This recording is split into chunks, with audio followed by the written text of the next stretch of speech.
morning, I pray in the name of the Son of our Heavenly Father, Jesus Christ, that you are having a blessed day. And I pray that the reading of this scripture would be a blessing to you and your loved ones.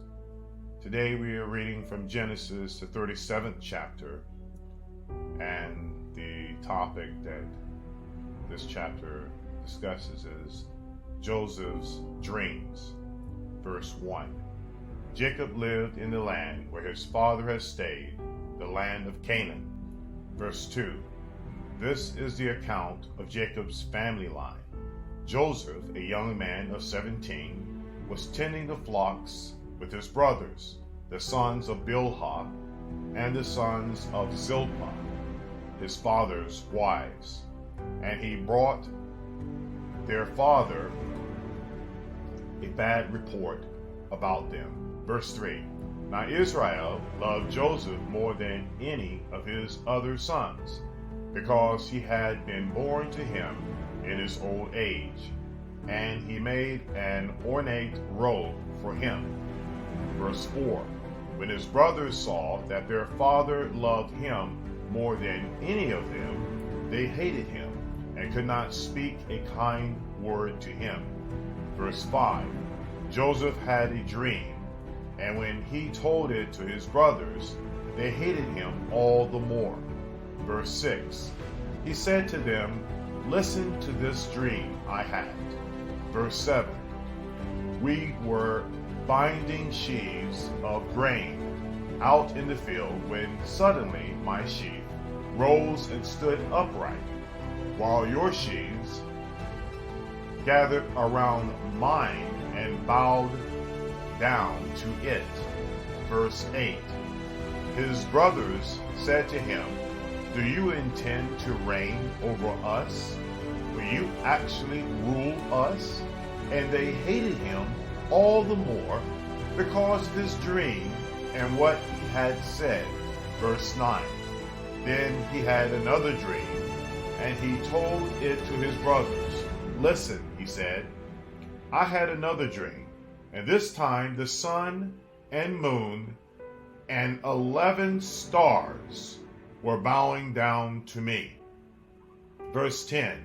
When he told his father as well as his brothers, his father rebuked him and said, "What is this dream you had? Will your mother and I and your brothers actually come and bow down to the ground before you?" Verse 11. His brothers were jealous of him, but his father kept the matter in mind. Joseph sold by his brothers. Verse 12. Now his brothers had gone to graze their father's flock near Shechem. Verse 13. And Israel said to Joseph, "As you know, your brothers are grazing the flocks near Shechem. Come, I am going to send you to them." "Very well," he replied. Verse 13. So he said to him, "Go and see if all is well with your brothers and with the flocks, and bring word back to me." Then he sent him off from the valley of Hebron. When Joseph arrived at Shechem, verse 15, a man found him wandering around in the fields and asked him, "What are you looking for?" Verse 16, he replied, "I'm looking for my brothers. Can you tell me where they are grazing their flocks?"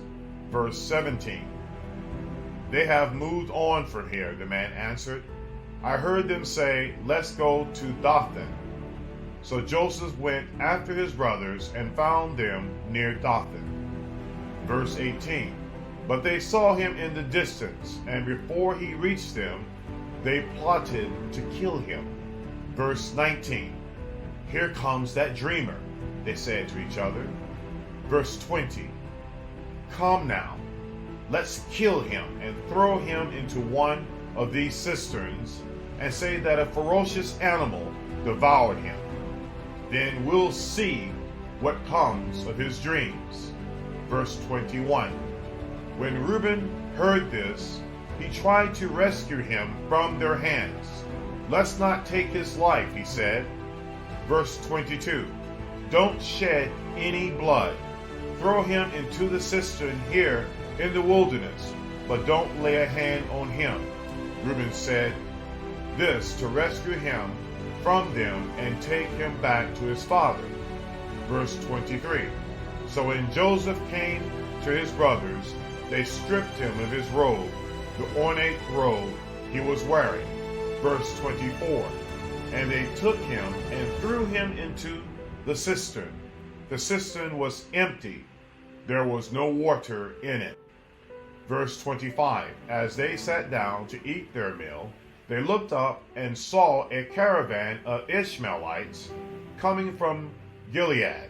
Their camels were loaded with spices, balm, and myrrh, and they were on their way to take them down to Egypt." Verse 26, "Judah said to his brothers, 'What will we gain if we kill our brother and cover up his blood?' Verse 27, "Come, let's sell him to the Ishmaelites and not lay our hands on him. After all, he is our brother, our own flesh and blood." His brothers agreed. Verse 28, "So when the Midianite merchants came by, his brothers pulled Joseph up out of the cistern and sold him for 20 shekels of silver to the Ishmaelites, who took him to Egypt." Verse 29, "When Reuben returned to the cistern and saw that Joseph was not there, he tore his clothes." Verse 30, "He went back to his brothers and said, 'The boy isn't there. Where can I turn now?' Verse 31, "Then they got Joseph's robe, slaughtered a goat, and dipped the robe in the blood." Verse 32, "They took the ornate robe back to their father and said, 'We found this. Examine it to see whether it's your son's robe.' Verse 33, "He recognized it and said, 'It is my son's robe. Some ferocious animal has devoured him. Joseph has surely been torn to pieces.'" Verse 34, "Then Jacob tore his clothes, put on sackcloth, and mourned for his son many days." Verse 35, "All his sons and daughters came to comfort him, but he refused to be comforted. 'No,' he said, 'I will continue to mourn until I join my son in the grave.' So his father wept for him." Verse 36, "Meanwhile, the Midianites sold Joseph in Egypt to Potiphar, one of Pharaoh's officials, the captain of the guard." I pray that this reading has been a blessing to you all, and I pray that the words of our Lord and Savior Jesus Christ be praised and give him the glory and the honor always. In Christ Jesus' name I pray. Amen. This is the end of the reading of Genesis chapter 37. We are a young channel, so please check the thumbs up and subscribe. Thanks.